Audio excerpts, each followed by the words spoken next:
Welcome back, Source Nation. Now here's your host, Kathy B.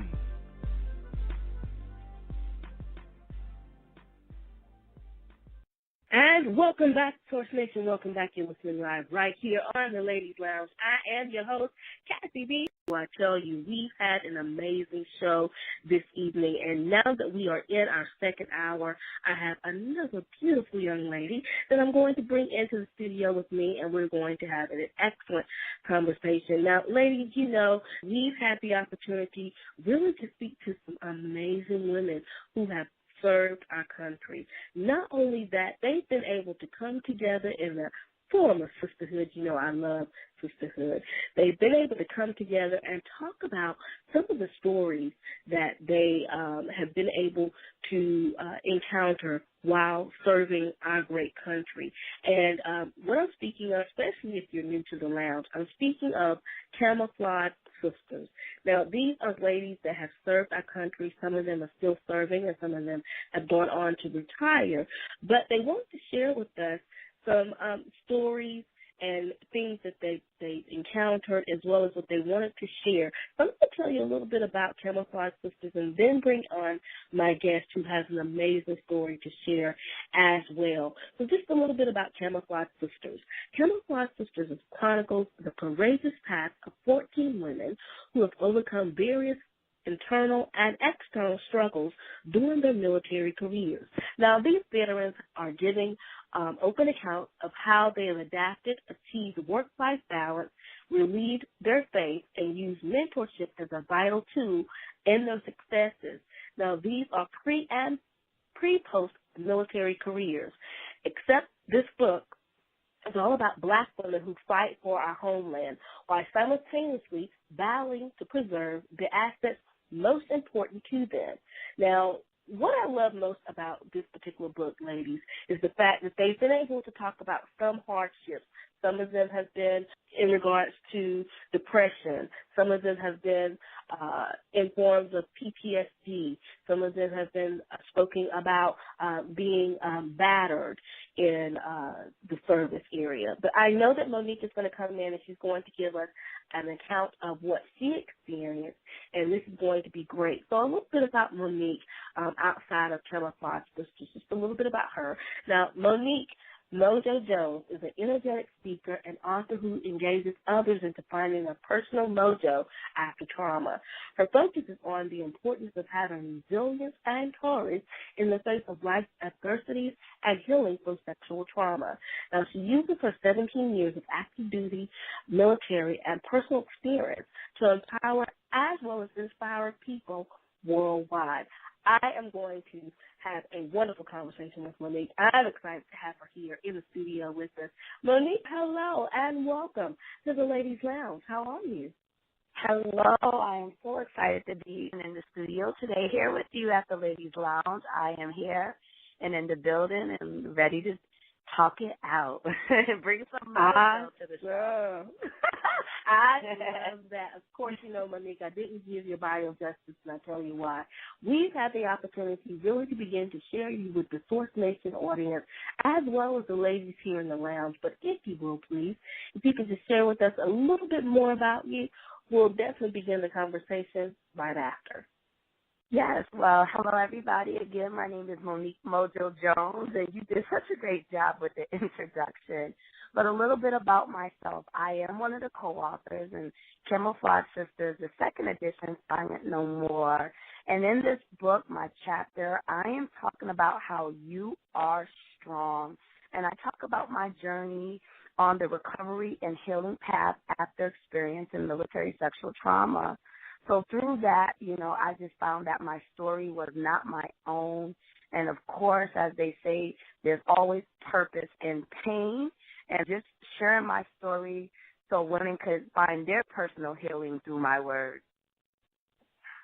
Awesome. I love that. Well, I want to go ahead and jump right on into the conversation.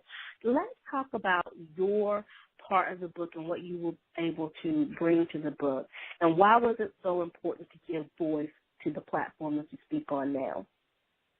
Yes. Well, when I came to the book, I have to be honest, I wasn't sure if I was ready to share this story with the world. The book is called Silent No More, and I had been suffering in silence for years.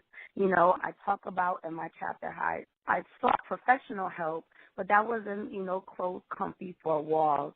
So when I decided to take part of the book, I just knew that there were other women outside myself that were living my story and that were being faced with, the adversities and just the trauma that comes after experiencing military sexual trauma, and it's a very personal story.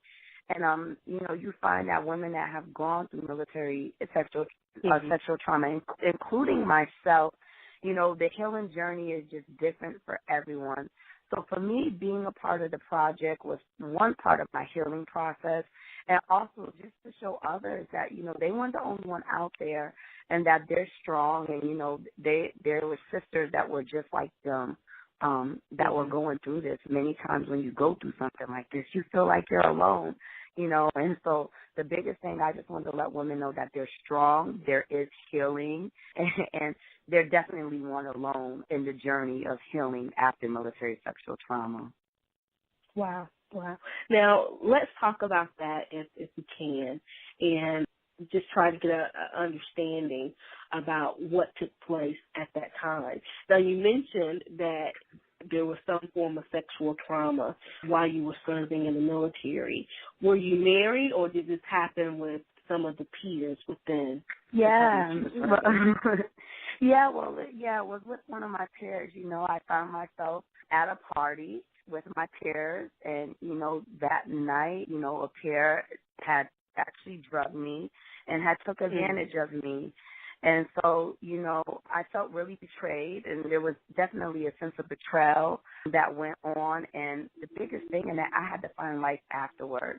How do I go to work every day after facing this? Who was going to look at me differently if I was to say something? And, it was with the battle buddy, unfortunately.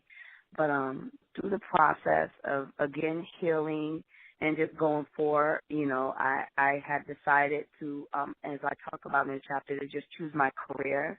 In the military, we have the option to report these type of offenses or not report. Back in the day when this had happened to me, the reporting process was definitely a little bit different from what the process is now. And I don't feel that women were as protected as we are now through this journey. And so, again, I decided for years to stay silent after being betrayed by my battle buddy. Wow.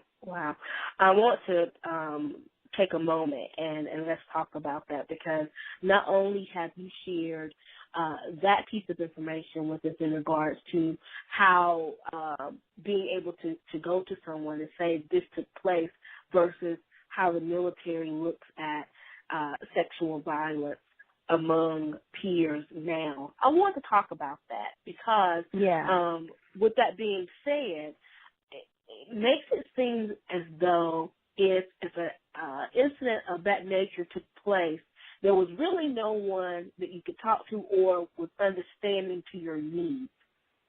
Yeah. Am I correct in saying that? Well, I wouldn't say that they were understanding to my needs, but when this had happened to me, during the time frame that this had happened to me, when you reported, there was no way to report and stay anonymous in your report.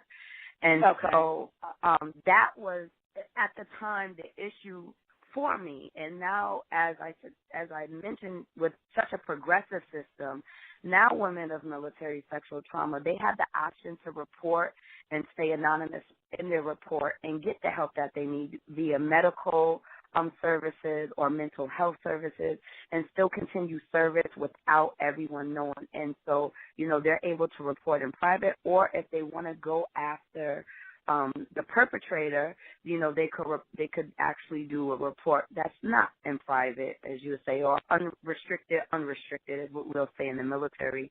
So they have the option now. When this had happened to me, there wasn't a program set up where you could do a restricted or unrestricted reporting. So I knew if I was to report, there would be an investigation that would have taken place.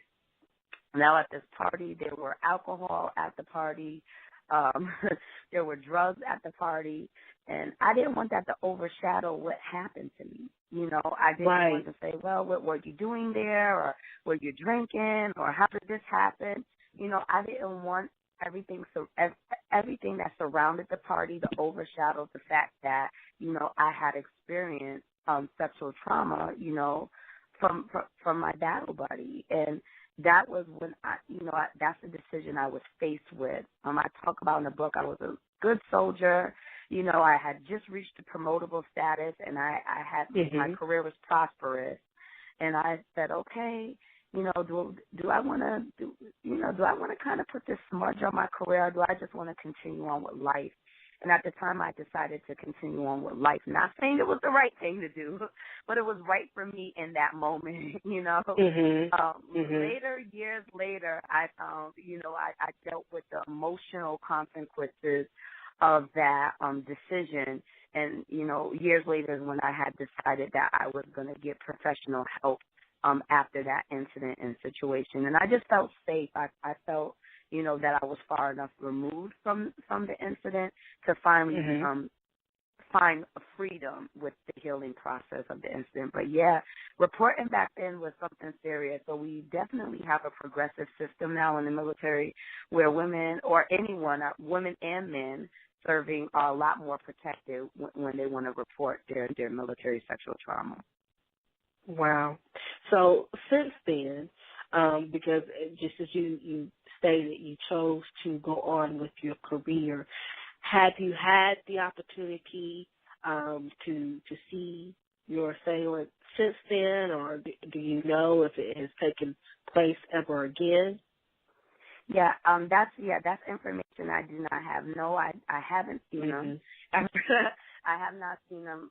Once I had kind of moved on from that duty station, and you know, I'm not sure if that had happened again. Okay. All right.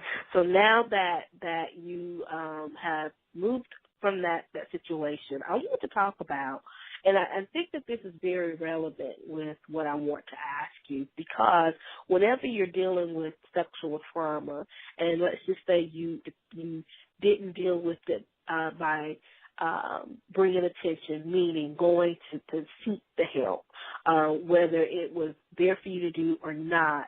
Let's talk about the area of forgiveness, because I find that to be something that's very important and really an area that you need to have when you're starting the healing process.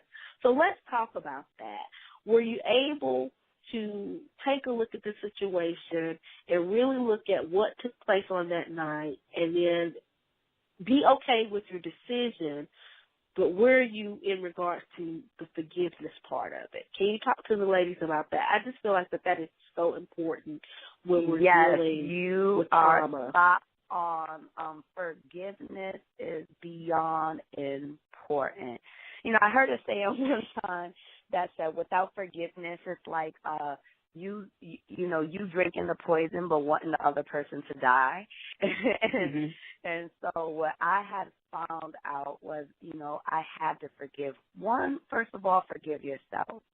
And I'm speaking for myself and a lot of ladies that I deal with and I speak to in regards to trauma. A lot of times they go into self-blame.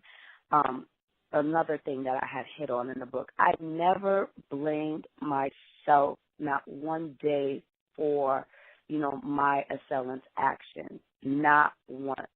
I might have looked in the mirror. I might have felt ashamed that it had happened. You know, I might have been disappointed that maybe I was in the wrong place at the wrong time, but actually blaming myself for that person's actions, I never did. And so the first step I would tell women out there that forgiveness is, one, just forgive yourself. You know, sometimes we spindle in a self-blame or kind of get stuck in the what ifs. Well, what if this, or what if that, or what if I didn't go there, or what if I didn't wear this, you know? And you can't do that. Something that you absolutely can't do is going forth in the healing process. And then second, forgive the person that that assaulted you or wronged you or violated you. Such a big step in healing. Such a big step in healing. You have to absolutely forgive, yourself and the other person. And that release is for yourself, not necessarily for the other person. It's so you find a spot in your steps towards healing to move on and to move on freely.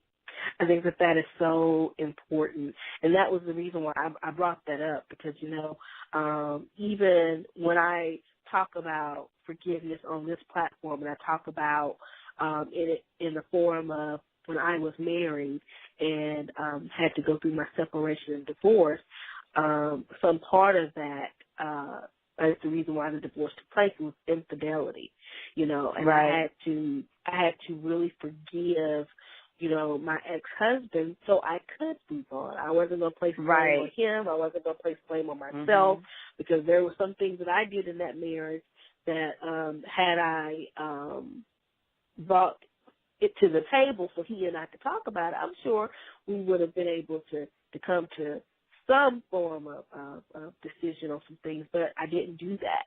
So with that being said, I think, in any situation, forgiveness is one thing that we have to focus on when we are moving on. So I'm glad that you felt that way. Absolutely. Absolutely.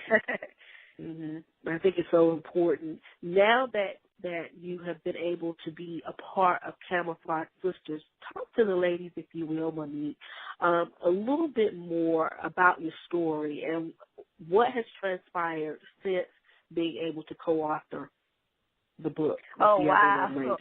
Well, so much has happened. I mean, things are just in bloom, and things are currently in bloom through me being able to share this story. One, I learned in this for myself. I learned that my story just was not my own. My story was for others. Well, the first thing I learned that there are so many other women out there just like me. Whether it be, like you said, going through a divorce, whether going through sexual trauma, whether it be in their childhood, while they were serving in the military, but you see so many parallels in your story in comparison to other women's stories. So, the first thing I would say that there is a group of support out there that's for you that I found out, through releasing my story and being part of this project. Just an amazing group of sisters. And all the sisters and co-authors and Camouflaged Sisters, we truly have a sisterhood. We are amazing support towards each other. So one, it brings just a tribe of support your way. Especially when you're feeling like, I'm alone in this. I'm really alone in this. I found out that there's a tribe of support. Two, it's provided me just platforms to go out and speak just about, the process of healing and the process of recovering from military sexual trauma. So as a speaker, you go and speak. So it's provided so many open doors and opportunities to speak to women across the country, be it, this platform on radio, or whether going to a conference, or whether I get to share, on the stage with other women. And then another thing I would say is, so we talked about, just you're not alone. You have support. It's open speaking, and it's just open, great opportunities in business as well. So as an entrepreneur, it's open doors for other business avenues and opportunities for me. Great information that you are sharing. Ladies here in the lounge, we are speaking with Miss Monique Jones. She's part of the series Camouflaged Sisters, Silent No More. She's speaking to us, which her part of the book and contribution was on sexual trauma while she was in the military. So great information that she was sharing. Monique, as you were speaking, I wanted to do just some quick information and research in reference to what happened to you in the military. And what I found, which They have now given it a name. I'm not sure if they've given it a name when you were serving, but they call it MST, which is military sexual trauma.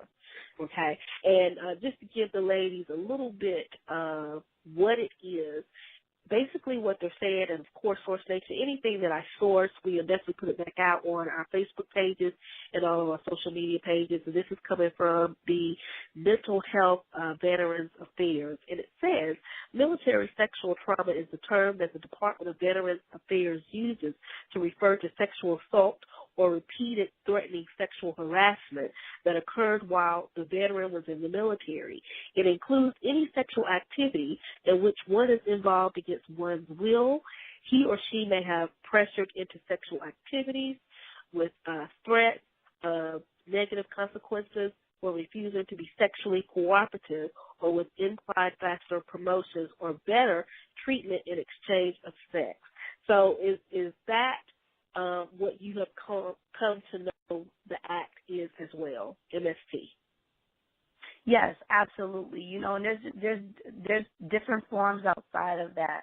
You know, again, like for me, it was just, you know, being assaulted by, you know, someone that I worked with. So it necessarily didn't have anything to do with, you know, favors or favorable action as the definition explains, but it's any act of sexual trauma towards you while you're serving in the military from another military member or non-military member.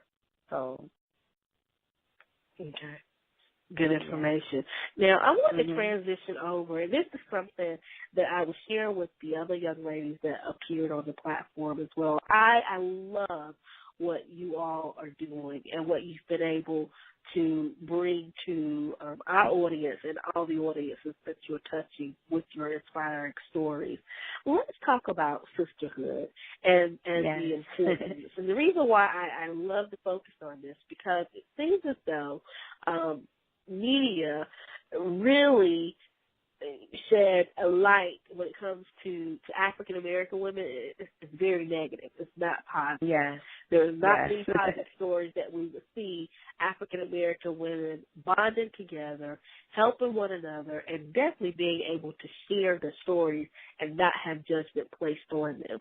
So let's talk about that and the importance of why you all came together and the fact that there is a sisterhood amongst you all. Yeah. Well, hashtag we're stronger together. You know, that's been our recent hashtag. You know, you are stronger together. I put a post the other day where any success that I have had, whether it be in my personal life or my professional life, I have not done it alone. You know, for me, there is no such thing as a one-person show. It just doesn't happen. Not if you're trying to be successful. And so we are just stronger together. And, you know, media, that's the thing. We are just trailblazing, you know, the total bipolar opposite end of what media portrays of us. That's not what sisterhood is. And, you know, I see Black women, African American women across the nation who come together for a greater good. You know, I see this in again, my business ventures, whether I'm at a business conference, you know, whether it's through co-authoring books, you know, whether it's just coming together for the Girl Scout cookie sale on the corner. You know, I mean, we really truly come together without all the cattiness, without all the negativity, without all the fighting, you know. So I would say that in media, it just gives just a one-sided view of what it is when Black women come together. So with that, you know, I would say that the sisterhood, we just started something amazing. You know, we wanted to start a platform for military women to be able to come together and share, you know, those things that we have in common with each other, because military is a different beast. You know, we speak our own language. We kind of stride to our own stride. And we wanted to come together and understanding, we understand each other. We understand what it is to be a battle buddy. We talk the same language, and so we wanted to be able to just come together in sisterhood and in support of each other. I love that. Great information. Now, I want to talk about, if we may, in regards to sharing your platform with other women that may be going through this, that are currently serving or possibly just finished serving and have not said anything to anyone about what has taken place. Talk to us about that and how important it really is to make sure that if you're going through it or if you're going through it now, how important it is to share that information. Yeah. Well, first I would say if there is any woman listening out there that has gone through military sexual trauma, we all process differently, and you have to heal in your own time. I can only speak my truth in it. What I found in my truth, the longer you hold on to it, the longer that healing and freedom is going to come in the situation, and in your story that had happened to you. We all deal with trauma differently, so I can't say it's right or wrong to process it one way or the other. But what I will say is find healthy ways to process it. So it could be through writing. For myself, writing this story was an extremely healthy way of processing the story. Also, finding a space where you could tell your story and you're standing strong in your story, where you're not down and you're not crying and you're not in tears. That to me, that represents true healing. I'm here now on the platform and I'm able to speak about this story, just standing tall and telling the story. Probably 5 or 6 years ago, that wouldn't have been something that I was able to do. So if you're listening and you're still out there and you're still suffering in silence, just seek the help that you need. Whether if it's just the first step of going to get professional help and counseling, where you're able to release.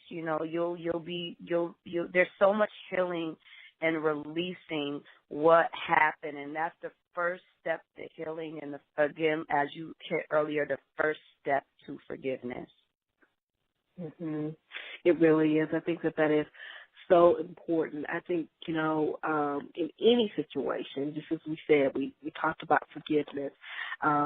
We talked about sharing with others. I know one of the things that helped me, and I still do, I still write in a journal. I love writing down anything that I go through. That gives me the opportunity really to just go back to see, okay, how did I react to that situation? What are some of the things I could have done? And going forward, if this situation was to happen again, this is how I can handle it. I find that that's very therapeutic as well. So, we talked about all those things. Now that the book has been written, what's next for you? What are you going to do with your platform? Well, what's next for me, I have a radio show that I will be starting with in sessions on the CAMOUFLAGED Sisters.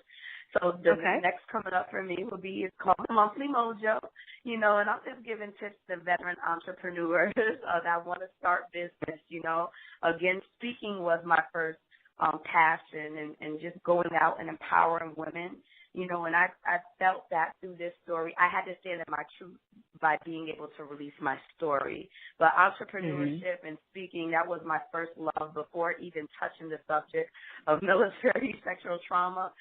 I just found that was necessary in my journey, and, that there was an audience of women that needed to look up and say, there's me. That girl on the stage, that's me right there, and if she could do it, I could do it. So first, starting a radio show, and also just plan on touring more, plan on hitting more stages and just getting out in the community and reaching out.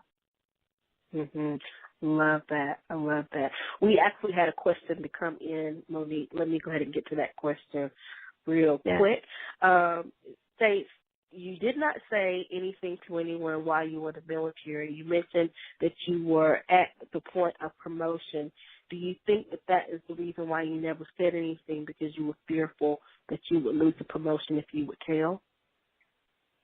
I wasn't fearful that I would lose my promotion or my promotable status, and I'm actually still serving. So I'm one of the few authors. I'm still active duty. Okay. So I'm still serving in the military.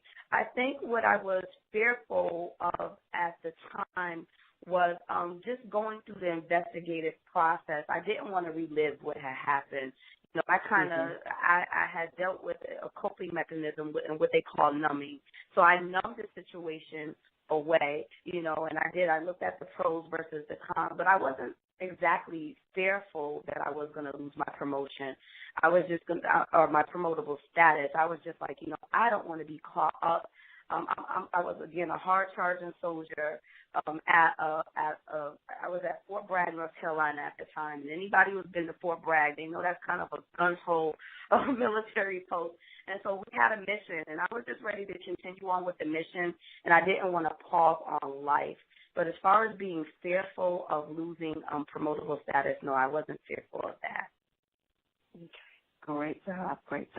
I tell you, I love, again, what you all have decided to do and really come together to tell your stories. We've learned so much about the young ladies, the authors of Camouflaged Sisters, Silence No More.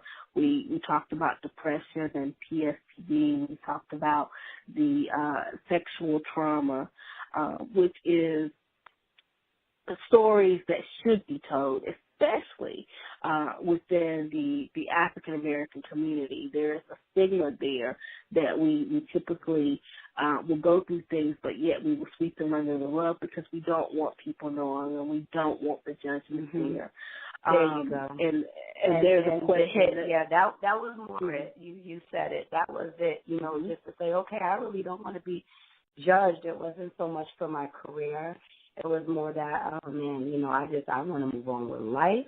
You know, what are they going to say? Especially when you're known as a strong, you know, I have a very strong personality, as you can see. I'm strong, I'm happy, you know, and I just did at the time. I'm like, I don't want anybody to know that this happened to me. You know, so you kind of look at yourself and you say, things don't, you know, I'm outgoing personality, and so you kind of look at yourself and you're like, these things don't happen to me. So I also think that my silence was, you know, partially a sense of denial as well, saying, you know what, this doesn't happen to girls like me. You know, I'm strong and, again, a good soldier, and why me kind of thing. And so you just go, no, I don't even want to deal with all of that. Let's just move on with life. And again, I mentioned earlier, that wasn't necessarily the right way to handle it, but that's just what I knew to do and the way that I had coped with it at that time. Yeah, and the thing is that if you have gotten to the point, just as you said, we use the word forgiveness, and this is what I'm going to say to the ladies in the lounge. When you get to a point where you're able to forgive the person that caused harm to you, and then you're able to forgive yourself for however you chose to deal with it, then that's how you know that you are healing. And I firmly believe, Monique, if you could talk about the situation and you're not crying as you were talking about it, you're standing strong because you're standing strong within your truth. I say, you know, that is a part of healing and to be applauded for as well, because you can talk about it. And not only that, you're able to help the next person that's either dealt with it or in the situation right now trying to figure out how to get past it, if that makes sense. Absolutely, yeah. And things are definitely different when you're standing in the face of the situation. You know, sometimes it takes a little time to be removed from the situation to figure out the next steps and going forward. But while you're going through that turmoil, you know, it's kind of you're living day to day. Any woman that has gone through, any traumatic experience, as you said, whether it be through a divorce, whether it be through military trauma. When you're in the midst of that situation, you're surviving sometimes by seconds, surviving by the seconds, you're holding on, and you're just like, okay, what is it I need to do to get through these next moments in life? And so, again, everybody's process and time to heal is going to be different. I just know now looking back, there's things to do to kind of expedite that healing as you're talking about, and you've hit on forgiveness. Forgiveness is so imperative. And that, again, as I said earlier, forgiving yourself and forgiving the person that wronged you. Love that. Well, Monique, I tell you, I've enjoyed having you here in the studio with me. You've given us some great information in reference to sexual trauma and what your platform was in the book. As we're closing out, we'd love to leave either with some encouraging word or maybe some tips and advice that we have not shared in tonight's conversation. If you wish to contribute, I would love for you to do so at this time. Yes, just know, ladies, that, if you are a silent survivor, that, I share my story, not only my truth, but also in your honor, and that you're not alone out there. I just pray that your restraint be broken to the beautiful courage and liberation to heal. Awesome. And if you will, share with the ladies here in the lounge how we get more information about you and continue to support you in your efforts. Yes, well, you could reach out to me. You could go to mojonesonline.com. That's, again, MOJONES online.com. There you'll see 2 tabs. You could reach me via Facebook or through a private email. Awesome. Monique, again, thank you for coming in tonight, sharing your wonderful platform that you have given us the opportunity to hear, and definitely your contribution in Camouflaged Sisters, Silent No More. I thoroughly enjoy it and definitely look forward to hearing more great things from you. Thank you so much for this opportunity. It's a pleasure to be in the lounge with you today. Thank you.